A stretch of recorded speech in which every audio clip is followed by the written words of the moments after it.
Berbaur, berinteraksi dengan orang-orang yang hatinya mati ini adalah penyakit. Berkumpul dengan mereka adalah racun. Duduk-duduk dengan mereka adalah kebinasaan. Kalau kita ingin bahagia, ingin tentram, ingin tenang, hati kita bahagiakan. Apakah ukuran kebahagiaan hati itu? Apakah kita dengan memuaskan keinginan kita semuanya? Saya ingin bahagia, kemudian saya akan beli semua apa yang saya inginkan. HP pengeluaran terbaru, kendaraan pengeluaran terbaru akan saya beli untuk memuaskan keinginan kita. Tidak akan pernah bahagia, tidak akan pernah puas. Unsur yang bisa membahagiakan seseorang itu, hati seseorang pada hakikatnya adalah tauhidnya kepada Allah Subhanahu wa taala. Jadi dia kenal Allah, beribadah kepada Allah. Itu yang bisa membuat orang itu bahagia. Barang siapa yang Allah inginkan dia dapat hidayah, Allah akan lapangkan dadanya untuk menerima Islam. Wa may yuridu ayyudillahu, barang siapa yang Allah kehendaki dia sesat, Allah akan jadikan dadanya sesak, sempit. Ka'annama yas'adu fis sama, dia seolah dia mendaki langit. Jadi kelapangan dada seseorang itu adalah dari hidayah dan tauhid kepada Allah Subhanahu wa taala. Hati yang mati itulah hati yang tidak ada kehidupan di dalamnya. Fahuwa la ya'rifu rabbah, dia tidak kenal dengan Rabbnya. Wala ya'buduhu bi amri, tidak melakukan ibadah sesuai perintah Allah Subhanahu wa taala. Wa ma yuhibbuhu wa yardoh, dan tidak mau melakukan apa yang Allah cintai dan Allah ridhoi. Bahkan nikmat yang dia miliki itu Pak akan menjadi azab, akan menyiksanya dia. Banyak kan orang-orang yang memiliki nikmat dunia Allah berikan malah tidak bisa tidur, Pak, disiksa dengan dunianya. Nikmat yang dia miliki tidak menjadikan dia tenang, karena dia tidak mengenal Allah Subhanahu wa taala. Li muhibbid dunya la yanfaku anis thalathah, orang cinta dunia itu tidak akan lepas dari 3 perkara. Hamun lazim, galau setiap hari, Pak. Besok apa ini? Gimana ini? Besok bisnis ini. Besok makan apa ini? Kemudian yang kedua, orang yang cinta dunia dia tidak akan lepas dari tabun daim. Dia merasa lelah terus. Belum kemarin selesai, ini datang lagi. Ini tagihan kemarin belum lunas, ini datang lagi tagihan. Karena yang diikuti itu ambisi, nafsu dan hawa nafsunya, Pak, syahwatnya, bukan kebutuhannya. Kadang-kadang kita sibuk mikirkan takdir orang lain. Saya tak khawatir nanti anak saya setelah peninggalan saya, anak saya tidak bahagia. Saya khawatir nanti kalau saya tidak ada, ibu saya tidak ada yang jaga, tidak rawat. Seharusnya yang khawatir kita bagaimana takdir kita nanti setelah kita wafat. Ad-dunya taskhutuhu wa tardi, dia hanya cinta kepada dunia dan diridai dunia. Wal hawa yusimmuhu, dan hawa nafsu memtulikan dia dan membutakan dia. Siwal batil wa yu'mih fahuwa fid dunya kama qila fil laila, maka dalam kehidupan dunia ini, dalam kecintaannya kepada dunia, dia seperti apa dikatakan oleh Laila. Maka orang yang benci Laila akan dibenci, orang yang cinta sama Laila, suka dengan Laila akan dicintai. Itu hukum cinta kan, Pak. Jadi kalau orang mencintai adalah mencintai apa-apa yang dicintai oleh orang yang dicintai. Bagi seorang mukmin, kalau kita mencintai Allah Subhanahu wa taala, maka kita akan mencintai orang-orang yang mencintai Allah, dan kita akan membenci orang yang dibenci Allah.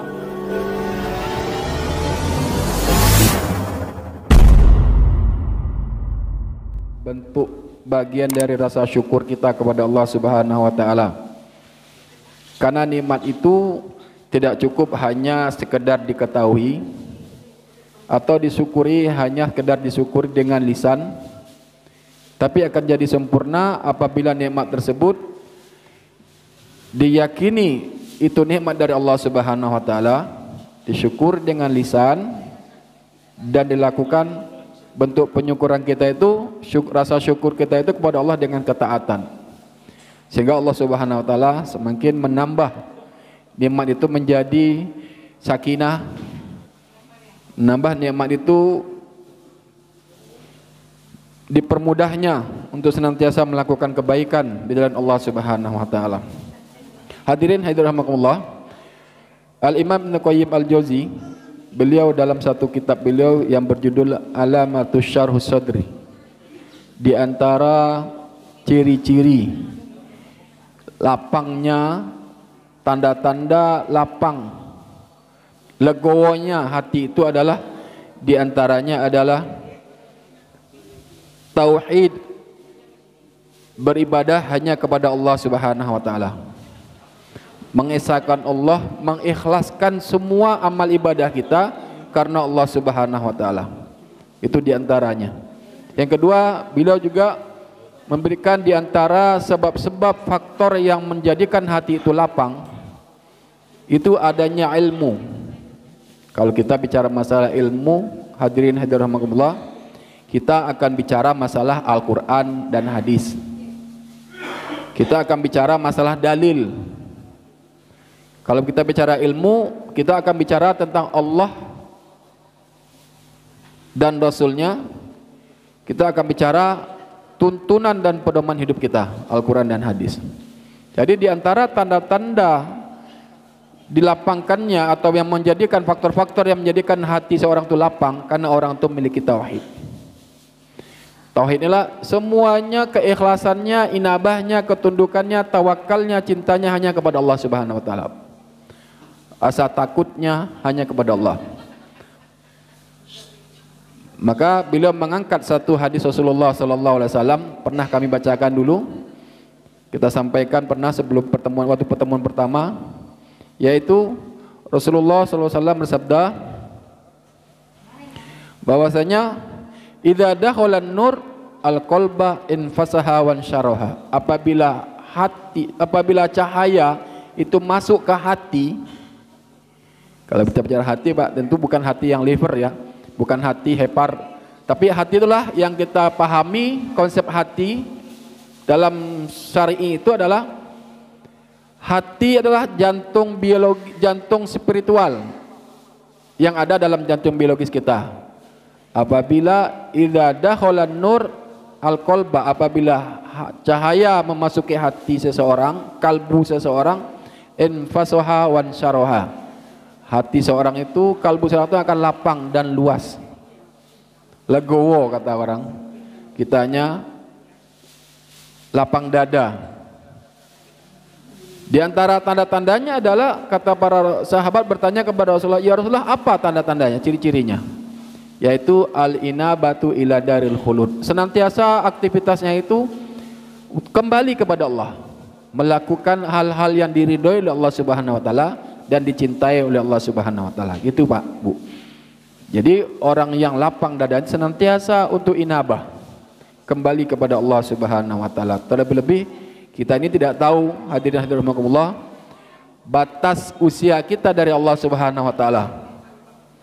Kita asik-asik menghabiskan usia kita dengan kegiatan-kegiatan, aktivitas yang menurut kita itu menikmati sekali. Di antaranya ada yang memang mengikuti hobinya bersepedaan, hobinya menghabiskan waktunya dengan jalan-jalan, ada yang menghabiskan waktunya dengan berbelanja atau nongkrong-nongkrong, tanpa disadari sebenarnya usia dan umurnya sudah berkurang. Karena Al-Imam Hasan Basri pernah mengatakan dalam satu qaul beliau, "Yabna Adam, innama antal ayyam." Hai anak cucu Adam, sungguhnya kamu itulah hitungan hari. Kullama dhahabat minkal yaum dhahaba ba'du. Tatkala satu hari saja berlalu dari kamu, maka kamu berlalu bagian dari dirimu. Jadi jangan senang Pak, Bu, kalau kita merasa sudah sampai umur kita 30 tahun, 50 tahun, 70 tahun, alhamdulillah saya ulang tahun. Usia kita dikurangi, jatah hidup kita berkurang. Maknanya kita menuju kepada kematian itu lebih dekat. Yang seharusnya kita tidak berbahagia, tidak merasa senang dengan usia segitu, dengan bertambahnya usia kita. Kalau kita yang waras, yang normal, kita akan menangisi usia kita sudah berkurang. Tapi tinggal berapa sisanya kita tidak tahu. Makanya kullama dhahaba minkal yaum dhahaba ba'duk, kata Imam Hasan Basri. Tatkala satu hari berlalu dari kamu, berlalulah bagian dari kamu, hilang bagian dari kamu. Makanya kalau kita tidak gunakan umur kita ini, walaupun Rasulullah SAW memberikan gambaran usia umat Rasulullah SAW itu adalah antara 60-70 tahun dan sedikit sekali di antara mereka yang melampaui itu. Inna a'mari min ummati baina sittina wa sab'ina wa aqalla minhum man jadza wa man yajudu dzalika. Sungguhnya umur umatku ini adalah antara 60 dan 70 tahun. Sedikit sekali di antara mereka yang melampaui dari itu. Ada yang umur 90 masih hidup, alhamdulillah. bukan tidak termasuk umat Rasulullah. Alhamdulillah Allah berikan kelebihan dari usia. Ada yang 80 tahun, alhamdulillah, setidaknya Allah kurangi sudah nikmatnya. Wa man nu'ammirhu nunakkishu fi khalq. Barang siapa yang kami panjangkan usianya, kami kurangi nikmatnya. Sudah 70 tahun, untuk bergerak saja sudah susah. Mendengar saja kadang harus pakai alat bantu. Ya. Kadang-kadang tidak bisa sempurna ketika masih usia muda. Lari tidak bisa, loncat tidak bisa. Berarti wa man nu'ammirhu nunakkishu fi khalq. Barang siapa yang kami panjangkan usianya, kami kurangi. Ya, nikmat atau penciptaannya. Hadirin hadirat rahimakumullah. Jadi berdasarkan berangkat dari hadis dan perkataan Al-Imam Ibnu Qayyim Al-Jauzi tadi, kita akan berusaha mencari apa-apa yang bisa menjadikan hati kita lapang. Karena pada konsep awal sebelumnya kita telah menerangkan dan kita telah baca hadis Rasulullah SAW, apabila hati seseorang itu baik, maka baik semuanya. Apabila hati orang itu rusak, maka rusak semuanya. Ala wahyal qalb. Kalau kita ingin bahagia, ingin tentram, ingin tenang, hati kita bahagiakan. Apakah ukuran kebahagiaan hati itu? Apakah kita dengan memuaskan keinginan kita semuanya? Saya ingin bahagia, kemudian saya akan beli semua apa yang saya inginkan. Tidak akan pernah bahagia. Semua apa yang saya inginkan akan saya beli. HP pengeluaran terbaru, kendaraan pengeluaran terbaru akan saya beli. Untuk memuaskan keinginan kita. Tidak akan pernah bahagia, tidak akan pernah puas. Tapi unsur yang bisa membahagiakan seseorang itu, hati seseorang pada hakikatnya adalah tauhidnya kepada Allah Subhanahu wa taala. Jadi dia kenal Allah, beribadah kepada Allah. Itu yang bisa membuat orang itu bahagia. Sehingga dadanya jadi lapang. Allah Subhanahu wa taala berfirman dalam Al-Qur'an, a'udzubillahi minasyaitonirrajim. Bismillahirrahmanirrahim. Wa may yuridillah ayyahdiyahu sadrahu ayyahdiyahu yashrah sadrahu lil Islam. Barang siapa yang Allah inginkan dadanya lapang, Allah akan lapangkan dadanya untuk menerima Islam. Barang siapa yang Allah inginkan dia dapat hidayah, Allah akan lapangkan dadanya untuk menerima Islam. Yashrah sadrahu lil Islam. Wa may yuridu ayyaj'alallahu sadrahu dayyqan harajan. Barang siapa wa may yuridu ayyudillahu, barang siapa yang Allah kehendaki dia sesat, Allah akan jadikan dadanya sesak, sempit, ka'annama yas'adu fis sama, dia seolah dia mendaki langit. Jadi kelapangan dada seseorang itu adalah dari hidayah dan tauhid kepada Allah Subhanahu wa taala. Nah, inilah yang kita hadirin hadirat Allah, inilah yang kita berikan upaya kita untuk mencari hidayah dengan ilmu. Karena hidayah itu macam-macam, Pak. Ada hidayah yang memang kita cari dengan thalabul ilmi, ada memang hidayah Allah berikan langsung petunjuk kepada hambanya dengan musibah ataupun ujian Allah berikan kepada mereka, kemudian dia bertobat. Hak hidayah hak mutlaknya Allah Subhanahu wa taala. Maka oleh sebab itu mari dengan thalabul ilmi ini kita bisa menjaga hidayah yang Allah berikan di hati kita, sehingga hati kita senantiasa lapang, legowo, luas untuk menerima ujian dari Allah Subhanahu wa taala. Ujian itu tidak hanya sebatas kesusahan, Pak. Penderitaan. Kadang kita menganggap ujian ini ujian dari Allah, penderitaan. Tapi kalau kekayaan yang Allah hasilkan bukan ujian. Mengapa kadang kita itu berat menerima ujian, menerima penderitaan dari Allah Subhanahu wa taala? Karena kita menganggap ujian itu hanya kesusahan. Ujian itu hanya penderitaan. Padahal ujian itu adalah syarra wa darra, kebahagiaan, rasa nyaman dan rasa susah, rasa takut, itu ujian dari Allah Subhanahu wa taala. Pernah kami sampaikan waktu khutbah Jumat, wala nabluwannakum bisyai'im minal khaufi wal ju' wa naqsim minal amwal wal anfus was samarat. Allah berikan ujian, baik itu Ibnu Katsir menafsirkan yaitu tarotan bisyarra wa tarotan bidarra. Bentuknya ujian itu bisa jadi kadang-kadang itu kebahagiaan, kekayaan, jabatan, rasa kesehatan. Bisa jadi ujian itu bentuk penderitaan, rasa sakit, kecemasan, ataupun keterbatasan rezeki, Allah cukupkan rezeki kita. Gitu. Allah cukupkan rezeki kita. Allah tidak membatasi, tidak mengurangi rezeki seorang. Tapi Allah cukupkan rezeki itu sesuai dengan kebutuhan orang itu. Tapi nama manusia tetap ada keinginan untuk lebih, lebih, dan lebih. Karena anak cucu Adam itu kalau sudah punya emas 2 danau, 2 bukit, maka dia ingin emas yang ketiga bukit. Itulah kenikmatan dunia tidak habis-habis. Baiklah hadirin hadirat Allah, Bapak dan Ibu rahimakumullah. Kita kembali kepada kajian kita, kitab Ighatsatul Lahfan. Itu telah sampai kita pada pembahasan minggu lalu, yaitu pada pembagian hati. Pertama, hati yang sehat. Hati yang sehat, hati yang senantiasa ikhlas kepada Allah. Hati yang sehatlah hati yang senantiasa melakukan amalannya sesuai dengan tuntunan Rasulullah sallallahu alaihi wasallam. Ikhlas karena Allah dan sesuai dengan tuntunan Rasulullah. Sebagaimana katakan oleh Mu'adz bin Jabal, beliau mengatakan, "Innal amala idza kana khalisan lam yuqbal wa idza kana sawaban lam yuqbal hatta yakuna khalisan lillah wa sawaban li sunnati Rasulillah." Satu amalan itu kalau hanya ikhlas saja tak terima. Kalau ikhlas karena Allah, saya ikhlas. Nah, tapi tidak sesuai dengan tuntunan Rasulullah SAW, tidak terima.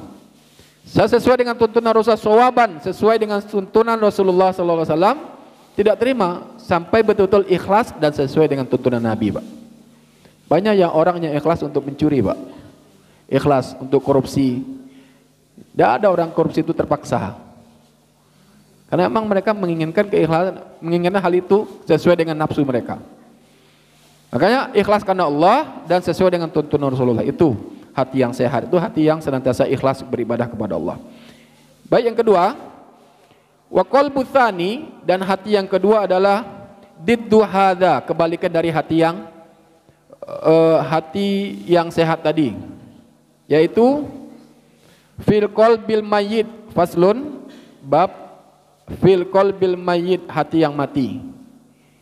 Maka hati yang mati itu adalah huwal qalbul mayyit alladzi la hayata bih fa huwa la ya'rifu rabbah wa la ya'buduhu bi amri wa ma yuhibbuhu wa yardah bal huwa waqifun ma'a syahwatihi wa ladzatihi walau kana fiha sukhtu rabbih. Jadi hati yang mati itu adalah, hati mati itulah hati yang tidak ada kehidupan, Pak. Tidak ada kehidupan di dalamnya. Maksudnya adalah fahuwa la ya'rifu rabbah, tidak kenal dengan Rabbnya. Jadi hati yang mati itu hati yang tak kenal dengan Allah. Tahu kalau Allah itulah yang menciptakan, Allah yang menghidupkan, Allah beri rezeki, tapi tidak kenal.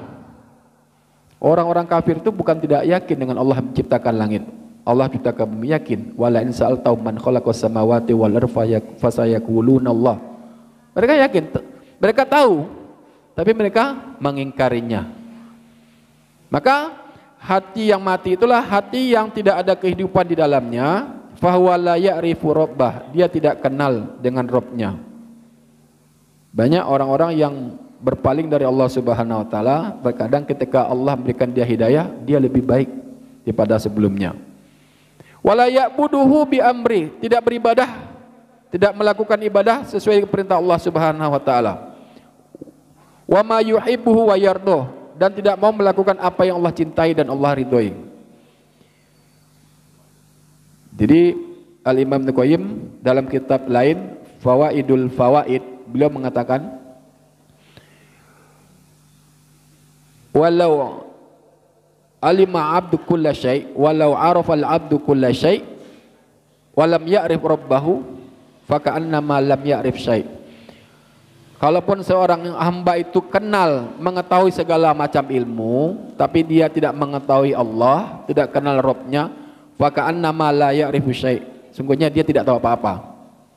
Walau nala kulla hadzim min hududid dunya, walaupun dia mendapatkan semua kenikmatan-kenikmatan dunia dan kelezatan-kelezatan dunia itu, sungguhnya dia tidak akan pernah mendapatkan rasa cinta dan kasih sayang Allah Subhanahu wa taala. Jadi orang kalau sudah tidak kenal Allah Subhanahu wa taala, walaupun hartanya banyak, walaupun pangkatnya tinggi, Pak, gelarnya sudah tidak bisa depan belakang, ya, depan gelarnya 1 S2 sampai di belakang pun ada gelarnya, kalau dia memiliki itu semua namun tidak kenal Allah, maka dia tidak tahu apa-apa. Faka'annama la ya'rifu syai'. Dia tidak tahu apa-apa. Benar dia orang jahil. Walaupun dia mendapatkan semua kenikmatan-kenikmatan dunia yang dia inginkan, pada akhirnya dia tidak akan mendapatkan rasa cinta dan kasih sayang dari Allah Subhanahu wa taala. Bahkan nikmat yang dia miliki itu Pak akan menjadi azab. Akan menyiksanya dia. Banyak kan orang-orang yang memiliki nikmat dunia Allah berikan malah tidak bisa tidur, Pak. Tidak bisa tidur tiap malamnya, disiksa dengan dunianya. Banyak yang orang-orang yang memang di antara kaum muslimin ataupun kita memiliki anak cucu keturunan yang pintarnya luar biasa. Kita sekolahkan sampai S1, S2, merantau jauh-jauh, membuat kita tidak tenang. Justru nikmat yang dia miliki tidak menjadikan dia tenang, karena dia tidak mengenal Allah Subhanahu wa taala. Bahkan dia merasa tersiksa dan terazab dengan nikmat itu. Makanya Ibnu Qayyim mengatakan dalam kitab ini juga, li muhibbid dunya la yanfaku anis salasah. Orang cinta dunia itu tidak akan lepas dari 3 perkara. Hamun lazim, galau setiap hari Pak, setiap hari galau. Besok apa ini? Gimana ini? Besok bisnis ini. Besok makan apa ini? Galau setiap hari. Gimana ini? Hamun lazim. Kemudian yang kedua, orang yang cinta dunia dia tidak akan lepas dari 3 perkara. Yang pertama, hamun lazim, galau, gelisah, cemas. Anaknya jauh dia pikiran Pak, nanti gimana makan anaknya, anaknya hamil lagi gimana nanti cucu saya ini, galau tiap hari. Yang kedua, ta'bun daim, dia merasa lelah terus. Belum kemarin selesai ini datang lagi, ini tagihan kemarin belum lunas, ini datang lagi tagihan ini. Karena yang diikuti itu ambisi, nafsu dan hawa nafsunya Pak, syahwatnya, bukan kebutuhannya. Sudah punya mobil ini masih pingin yang itu, punya HP ini masih pingin itu, maka memaksakan diri dengan kredit, diutang, akhirnya tagihan datang tiap saat. Hari ini bank ini tanggal sekian, bank sekian, bank ini tanggal sekian, bank ini, bahkan semua bank sudah diisi, akhirnya bank mekar pun didatangi karena ada syahwat, keinginan pada dunia untuk memiliki. Padahal dunia ini tidak akan habis-habis, tak akan pernah kita puas dengan dunia ini. Tidak akan pernah puas kita. Maka Ibnu Qayyim mengatakan orang yang cinta dunia itu akan merasakan hamun lazim, gelisah, galau tiap hari.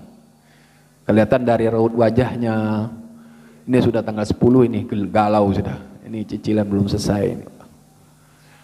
Besok datang lagi, cicilan ini, galau tiap hari. Kemudian capek terus. Dari pagi anaknya tidur, dia berangkat ke kantornya. Pulang dari kantornya anaknya juga tidur Pak. Tidak pernah ada waktu untuk anak dan istri. Berangkat kerja anak tidur, pulang kerja anak tidur. Jarang berkumpul dengan anak dan istri. Kapan mau mendidik anak, kapan mau mendidik istri. Kemudian orang yang cinta dunia, kata Ibnu Qayyim al-Jauziyah, itu dia akan merasakan hasratun la taqdi, la hasratun la tangkodi, penyesalan terus. Seandainya saya ini tidak mungkin seperti ini, kalau saya melakukan ini mungkin seperti ini, terus penyesalan dan angan-angan isinya.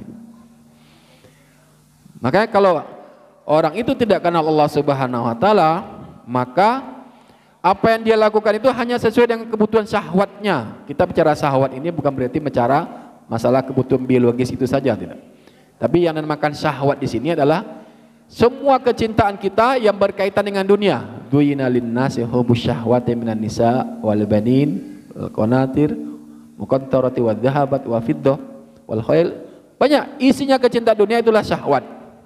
Jadi syahwat tidak hanya sebatas perempuan, syahwat kepada harta, syahwat pada jabatan, syahwat hal-hal yang berkaitan dengan isinya dunia. Maka orang yang mati hatinya dia tidak kenal Allah Subhanahu wa taala, tidak ada kehidupan. Fa wala ya'rifu rabbah wala ya'buduhu bi amri, tidak beribadah kepada Allah Subhanahu wa taala. Bal huwa waqifun ma'a syahwatihi wa ladzatihi. Malah dia itu senantiasa waqifun, berada pada pengumbar syahwat dia mengikuti hawa nafsunya dan syahwatnya saja.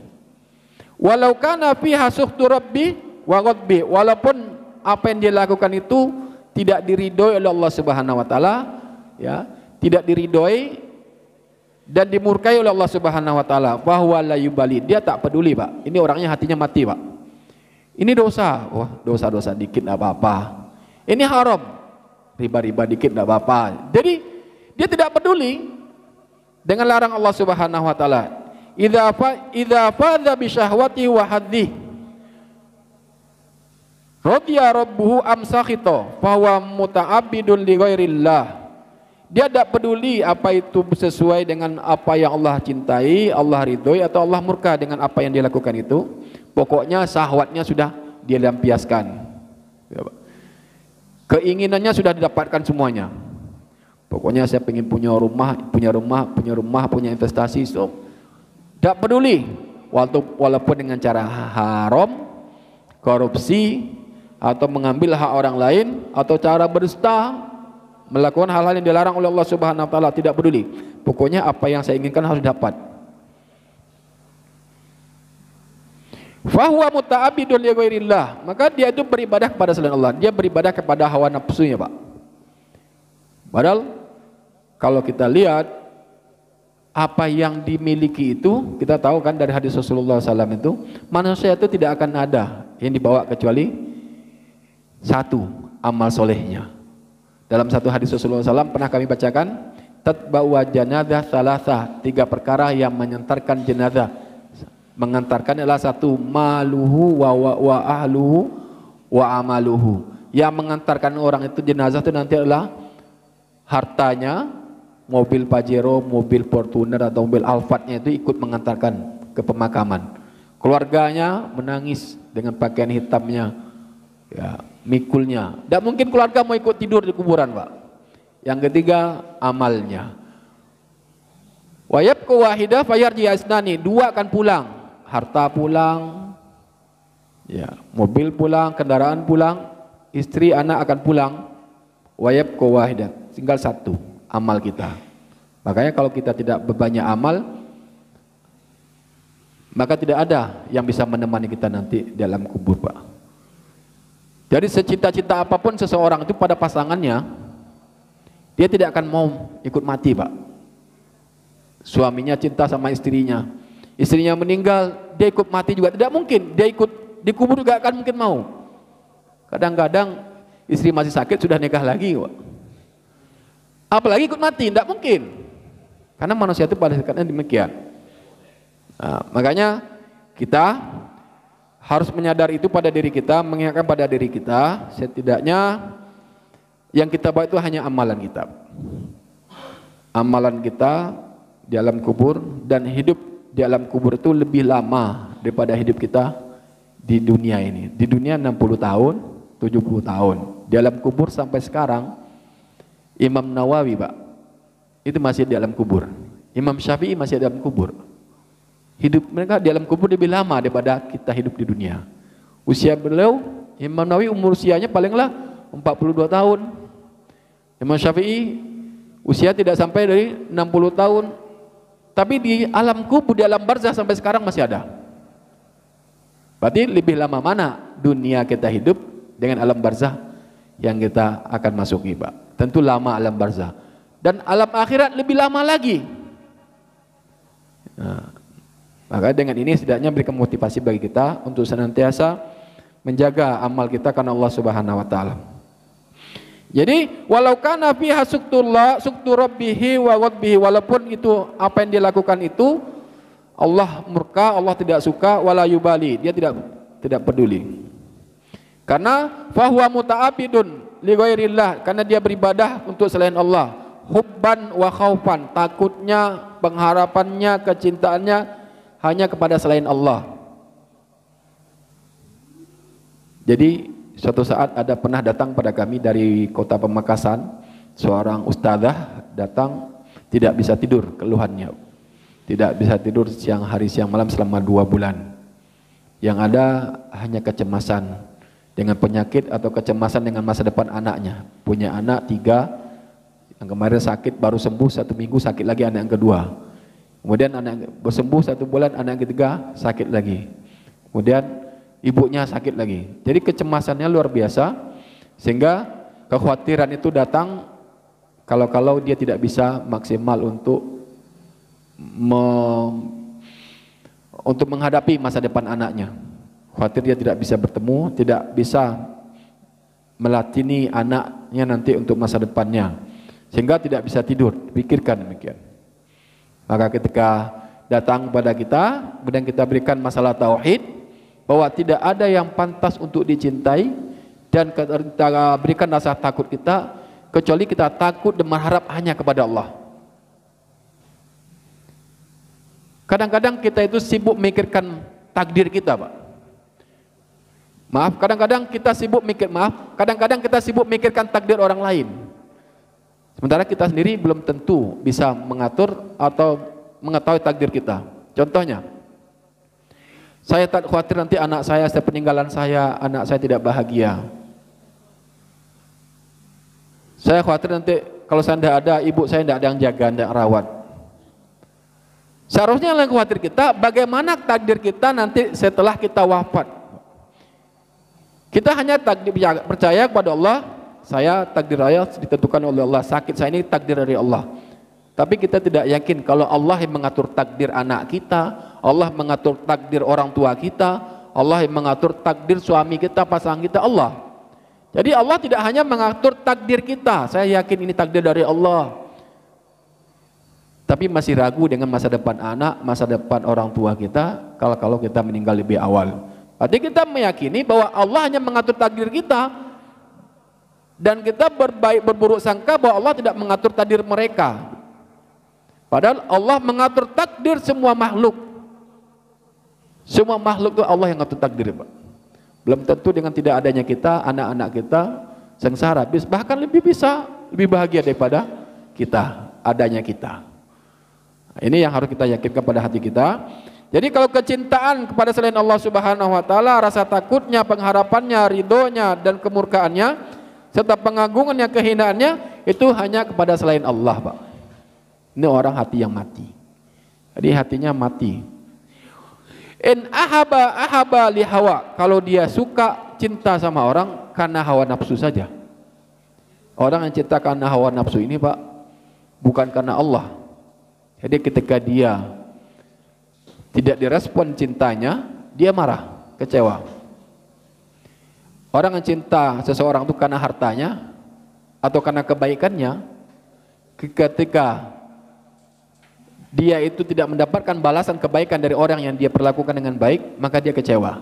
Karena in ahaba li hawa, kalau dia itu cinta karena nafsunya. Wa in abghadu lil hawa, kalau dia itu marah, bermusuhan dengan orang, itu sesuai dengan nafsunya juga. Bukan marah bukan karena Allah Subhanahu wa taala, tapi karena kepentingan dunianya. Wa in a'to lil hawa wa in mana lil hawa fa huwa athirun indah. Hawa nafsunya itu lebih dia utamakan daripada Allah Subhanahu wa taala. Wa ahabba ilaihi min ridha maula. Dia lebih menginginkan melampiaskan hawa nafsunya daripada ridha Allah Subhanahu wa taala. Kadang orang itu melakukan kebaikan, Pak, memberikan kebaikan pada orang itu karena ada sesuatunya. Orang itu kadang bisa baik, kita sebagai staf berbuat baik kepada atasan karena ingin diridhoi, disenangi, disukai oleh atasan, sehingga kita dipromosikan. Atau menyukai orang itu karena dia memberikan kita setiap saat apa yang kita butuhkan.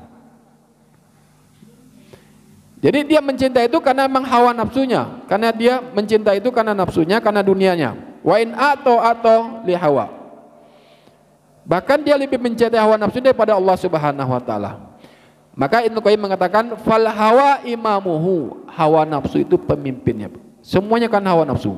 Tidak suka sama orang itu karena nafsunya. Padahal sama-sama muslimnya, susah untuk bersapa, susah untuk mengucapkan salam, hanya gara-gara beda kelompok saja kadang kita tidak nyapa, Pak. Ini kadang-kadang hanya pernah ada salah paham saja, kadang kita membencinya luar biasa. Kenapa orang-orang yang kita benci itu justru lebih lama rasa benci itu melengket di hati, Pak. Lebih lama melengket di hati kepada orang yang pernah dekat dengan kita daripada orang yang tidak pernah dekat dengan kita. Karena kedekatan seseorang itu dengan yang dia dekati itu karena hawa nafsunya, bukan karena lillahi ta'ala. Jadi dulu pernah berbarengan satu kelompok, satu pengajian, akhirnya berbeda pengajian, ada salah paham, akhirnya susah untuk bertegur sapa, susah untuk saling berkunjung. Nah, disinilah kan bukan karena Allah Subhanahu wa ta'ala, tapi karena nafsunya.